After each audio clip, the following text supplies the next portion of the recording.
এক মাসের আলটিমেটাম দিয়ে আজকের এই মহাসমাবেশ সমাপ্ত করেছেন এমপিওভুক্ত শিক্ষা জাতীয়করণ প্রত্যাশী জোটের শিক্ষক। দর্শক, এই মুহূর্তে আমরা রয়েছি জাতীয় প্রেস ক্লাবের সামনে এবং যেখানে কিনা কিছুক্ষণ আগে এমপিওভুক্ত শিক্ষা জাতীয়করণ যে প্রত্যাশী জোট রয়েছে সেই জোটের যে নেতৃবৃন্দরা রয়েছেন তাদের পক্ষ থেকে ঘোষণা করা হয়েছে, অর্থাৎ তারা আজকের এই যে মহাসমাবেশ সেটি কিন্তু সমাপ্ত ঘোষণা করেছেন এবং এক মাসের কিন্তু একটি আলটিমেটাম তারা ঘোষণা করেছেন। অর্থাৎ তাদের যে দাবি রয়েছে সরকারি নিয়মে যেই বাড়ি ভাড়া, মেডিকেল ভাতা, শতভাগ উৎসব ভাতা এবং শান্তি বিনোদন ভাতা প্রদান সহ সর্বজনীন যে বদলি চালু সহ এমপিওভুক্ত যে সকল স্কুল, কলেজ, মাদ্রাসা এবং কারিগরি শিক্ষা প্রতিষ্ঠানগুলোকে জাতীয়করণের এই দাবিতেই কিন্তু তারা আজকের এই অবস্থান কর্মসূচি চালিয়ে যাচ্ছেন এবং সকাল থেকে কিন্তু সারা দেশের বিভিন্ন স্থান থেকে এই সকল প্রতিষ্ঠানের শিক্ষকরা এসে জড়ো হতে থাকেন এই জাতীয় প্রেস ক্লাবের সামনে এবং তাদের এই অবস্থানের কারণে কিন্তু এই সড়কের যান চলাচল পুরোপুরিভাবে বন্ধ হয়ে যায় এবং বাংলাদেশ সচিবালয়ের যে মেট্রো স্টেশনের যে ফটকগুলো রয়েছে সেগুলো কিন্তু প্রেস ক্লাবের সামনে এবং সচিবালয়ের সামনে যে ফটকগুলো সেগুলো কিন্তু বন্ধ করে দেওয়া হয়েছে এবং এই মুহূর্তে কিন্তু জাতীয়করণ প্রত্যাশী জোটের যে শিক্ষকরা রয়েছেন তাদের নেতৃবৃন্দরা কিন্তু গণমাধ্যমে তাদের যেই আলোচনা হয়েছিল কিছুক্ষণ আগে সচিবালয়ে, সেই আলোচনার যে বিষয়বস্তু ছিল নিয়ে তারা কিন্তু কথা বলেছিলেন এবং জাতীয়করণের দাবিতে অন্তর্বর্তীকালীন সরকারের যে শিক্ষা উপদেষ্টা রয়েছেন শিক্ষা উপদেষ্টার সাথে কিন্তু 10 সদস্যের একটি প্রতিনিধি দল গিয়েছিল, এই শিক্ষকদের একটি প্রতিনিধি দল এবং সেই 10 সদস্যের প্রতিনিধির সাথে কিন্তু যে শিক্ষা উপদেষ্টা অধ্যাপক ডক্টর সিআর আবরারের সাথে কিন্তু সেই আলোচনাটি হয়েছিল সচিবালয়ে এবং দুপুর 1:30টার একটু আগে কিন্তু সেই আলোচনা সভা শুরু হয়ে 2:45 পর্যন্ত হয়েছে এবং সেইখানে তাদের যে দাবিগুলো সেখানে তারা কিন্তু তুলে ধরেছেন বলে কিন্তু জানিয়েছেন এই এমপিওভুক্ত শিক্ষা জাতীয়করণ প্রত্যাশী জোটের নেতৃবৃন্দরা এবং নেতৃবৃন্দের পক্ষ থেকে কিন্তু কিছুক্ষণ আগে কথা বলেছিলেন যেই আহ্বায়ক রয়েছেন অধ্যক্ষ দেলোয়ার হোসেন আজিজি, তিনি কিন্তু কথা বলছিলেন এবং যেই সমাবেশে যারা উপস্থিত রয়েছেন উপস্থিত শিক্ষকদের উদ্দেশ্যে কিন্তু তিনি কথা বলেছিলেন এবং তিনি তাদের যে আলোচনার বিষয়বস্তু সেটি নিয়ে কথা বলেছিলেন। একই সাথে তিনি তাদের যে এক মাসের আলটিমেটাম অর্থাৎ আগামী মাসের সেপ্টেম্বর মাসের 12 তারিখের পর তারা কিন্তু নতুন কর্মসূচি ঘোষণা করেছেন এবং আগামী মাস অর্থাৎ 13 সেপ্টেম্বর অর্ধ দিবস কিন্তু তারা তাদের পাঠদান কর্মসূচি পালন করবেন এবং অর্ধ দিবস তারা কিন্তু অবরোধ করবেন বলে কিন্তু জানিয়েছেন এবং সেই দাবি যদি 13 তারিখ পর্যন্ত অর্থাৎ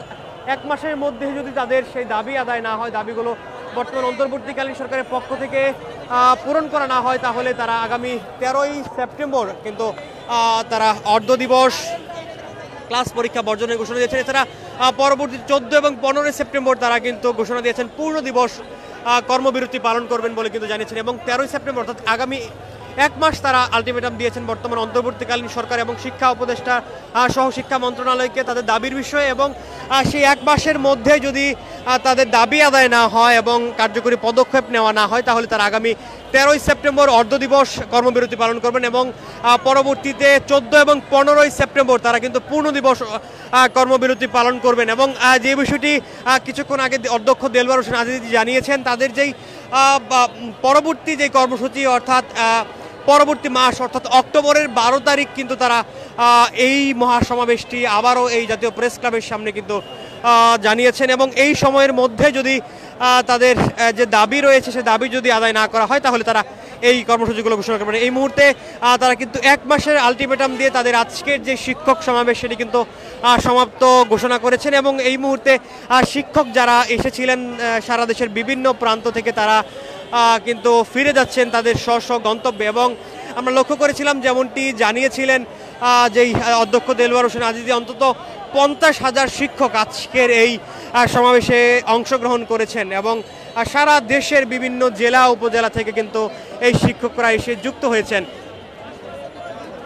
এবং তাদের যেই বিষয়টি নিয়ে কথা বলছিলেন অর্থাৎ বাড়ি ভাড়ার বিষয়টি কিছুক্ষণ আগে অধ্যক্ষ দেলোয়ার হোসেন আজিজি জানিয়েছিলেন তারা 20% বাড়ানোর কথা বলছিলেন এবং সরকারি নিয়মে তারা যেমনটি বলছিলেন সরকারি নিয়মে বাড়ি ভাড়া, মেডিকেল ভাতা, শতভাগ উৎসব ভাতা সহ কিন্তু যে বদলি চালু সহ সর্বজনীন বদলি চালু সহ এমপিওভুক্ত এই সকল স্কুল, কলেজ, মাদ্রাসা এবং কারিগরি শিক্ষা প্রতিষ্ঠান জাতীয়করণের দাবিতেই তারা আজকের এই অবস্থান কর্মসূচি সকাল থেকে করে আসছিলেন এবং তারা বলছিলেন তাদের দাবি আদায় না হলে কিন্তু তারা এই অবস্থান চালিয়ে যাবেন। অপর পাশে কিন্তু আমরা লক্ষ্য করেছি সচিবালয়ের যে সড়কগুলো রয়েছে সেই সড়কগুলোতে পুলিশের সতর্ক অবস্থান ছিল এবং পুলিশ কিন্তু ব্যারিকেড প্রদান করে সেই সড়কগুলোতে অবস্থান নিয়েছিলেন এবং এই মুহূর্তে পুলিশ লক্ষ্য করা যাচ্ছে শিক্ষকদেরকে এই সড়কটি ছেড়ে দিতে বলছিলেন এবং তারা যেহেতু 1 মাসের একটি আলটিমেটাম ঘোষণা করে তাদের এই সমাবেশ সমাপ্ত করেছেন, সে কারণে এই রাস্তাটি যেন তারা ছেড়ে দেন এবং যান চলাচল যেন উন্মুক্ত করে দেন সেই বিষয়টি কিন্তু পুলিশ সদস্যরা দেখভাল করছিলেন এবং শিক্ষকদেরকে অনুরোধ করছিলেন তারা যেন এই সড়কটি ছেড়ে দেন। এবং আমরা লক্ষ্য করছি বাংলাদেশ সচিবালয়ের যে মেট্রো স্টেশনটি রয়েছে সেই স্টেশনের নিচ দিয়ে কিন্তু যে যান চলাচল পল্টন মোড় থেকে আসছিল সেগুলো কিন্তু ইতিমধ্যে আসতে শুরু করছে, তবে রাস্তায় কিন্তু এখনও এই এমপিওভুক্ত শিক্ষকরা অবস্থান করছিলেন। দর্শক আপনাদের যদি জানিয়ে রাখি, এমপিওভুক্ত শিক্ষা জাতীয়করণ প্রত্যাশী জোটের ব্যানারে শিক্ষকরা কিন্তু সারা দেশ থেকে এসে জাতীয় প্রেস ক্লাবের সামনে আজকে সকাল থেকে অবস্থান নিয়েছিলেন এবং তারা কিন্তু যেই মহাসমাবেশে ডাক দিয়েছিলেন সেটি মূলত ছিল সরকারি নিয়মে বাড়ি ভাড়া, মেডিকেল ভাতা, শতভাগ উৎসব ভাতা এবং শ্রান্তি যেই বিনোদন ভাতা প্রদান, এছাড়াও সর্বজনীন বদলি চালু সহ এই দাবিগুলো তারা করছেন এবং তাদের মূল যে দাবিটি শিক্ষা জাতীয়করণের এই দাবিতেই কিন্তু তারা আজকের এই শিক্ষক মহাসমাবেশ ঘোষণা করেছিলেন এবং সচিবালয় অভিমুখে পদযাত্রা ঘোষণা দিয়েছিলেন। তবে সেই অবস্থানের পর তারা কিন্তু বেলা 1:30 নাগাদ শিক্ষকদের একটি প্রতিনিধি দল কিন্তু সচিবালয়ে গিয়েছিল এবং সেখানে শিক্ষা উপদেষ্টা অধ্যাপক ডক্টর সিআর আবরারের সাথে তারা আলোচনা করেছেন এবং সেখানে প্রায় 1.5 ঘন্টার মতো একটি আলোচনার পর তারা কিছুক্ষণ আগে সেই প্রতিনিধি দল এই প্রেস ক্লাবের সামনে তাদের যে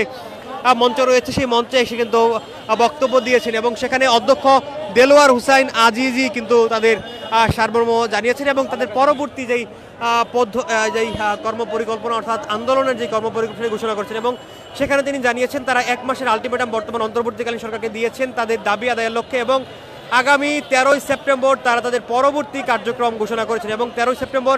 এই দাবি আদায় না হলে 13ই সেপ্টেম্বর তারা অর্ধ দিবস কর্মবিরতি পালন করবেন এবং 14 এবং 15 সেপ্টেম্বর তারা পূর্ণ দিবস কর্মবিরতি পালন করার ঘোষণা দিয়েছেন এবং পরবর্তী দিনগুলোতে তারা আরও কঠোর কর্মসূচি ঘোষণা করার কিন্তু হুঁশিয়ারি দিয়েছেন। এছাড়াও তিনি যেমনটি জানিয়েছেন অর্থাৎ অধ্যক্ষ দেলোয়ার হোসেন আজিজি যেমনটি জানিয়েছেন আগামী 12ই অক্টোবর তারা কিন্তু আবারও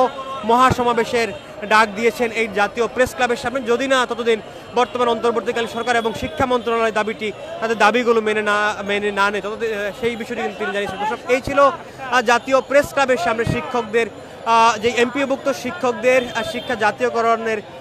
আন্দোলনের সর্বশেষ পরিস্থিতি এবং এই মুহূর্তে কিন্তু শিক্ষকরা 1 মাসের আলটিমেটাম ঘোষণা করে তাদের এই সমাবেশটি শেষ করেছেন এবং যান চলাচল কিন্তু আবারও স্বাভাবিক হতে শুরু করছে এবং বাসগুলো কিন্তু এই মুহূর্তে পল্টন মোড় থেকে হাইকোর্ট যেই প্রাঙ্গণ রয়েছে সেদিকে কিন্তু চলাচল শুরু করেছে, তবে শিক্ষকরা এখনও রাস্তায় অবস্থান করছেন।